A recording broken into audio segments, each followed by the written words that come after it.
Kwa hiyo naomba muondoke. Sikiliza wewe, wenzako wanatafuta chance kama hii ya kukaa na watu kama sisi. Ingawa hata dakika mbili ndio wakatangaza mitaani, wewe unaona kwa JK AY tunamuomba. Pata chance kama wewe unapata alafu na jamani. Wewe tunakukaribisha. Hivi nyinyi hamsikii? Hamuelewi? Nimesema hivi, kuna mtu namsubiri.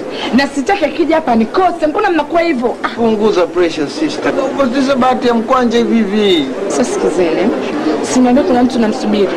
Na sitaki akija hapa nikose, sawa? Sasa mimi yani ninachoomba ni muondoke tu hapa, mwende mkakae sehemu yenu. Kwa sababu gani? Yaani nyinyi mnavyoendelea kukaa hapa mnanifanya mimi nisikie kichefuchefu yani. Sababu naweza nikatapika muda wote. Ndio basi tutapika kama kichefuchefu. Wewe mnyeusho tu tutambe nini?